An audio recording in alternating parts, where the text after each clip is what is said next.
Les autres événements de la journée résumés par Léa Berdugo. L'assaillant du commissariat de la Goutte d'Or vivait dans un foyer de demandeurs d'asile en Allemagne. Une information de la police allemande non confirmée par le ministre de l'Intérieur français. Selon Bernard Cazeneuve, l'homme tué jeudi est sans doute d'origine tunisienne. Il aurait séjourné dans plusieurs pays de l'Union européenne. À Berlin, on ajoute qu'il n'avait aucun complice. Le baron de la drogue El Chapo pourrait être extradé vers les États-Unis.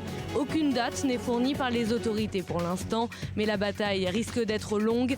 Ses avocats avaient déjà fait savoir qu'ils s'opposeraient à une extradition. On a retrouvé sa trace à la suite d'une rencontre avec l'ancien acteur Sean Penn. À Hong Kong, des milliers de personnes se mobilisent pour demander des comptes. L'objet de leur colère, la mystérieuse disparition de 5 éditeurs qui seraient détenus par les autorités chinoises. Leurs familles sont sans nouvelles depuis fin décembre.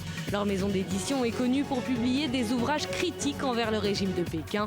Les manifestants s'inquiètent de la mainmise de la Chine sur l'ancienne colonie britannique.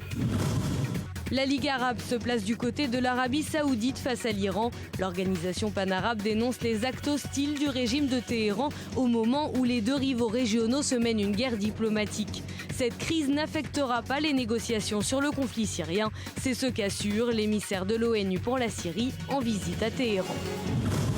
Netanyahou reste à la tête du Likoud. Conséquence, c'est le seul candidat à sa succession au poste de chef de gouvernement. Le Premier ministre israélien est donc le prochain candidat du parti de droite lors des prochaines élections de 2019. Il exerce actuellement son 4e mandat, dont 3 consécutifs.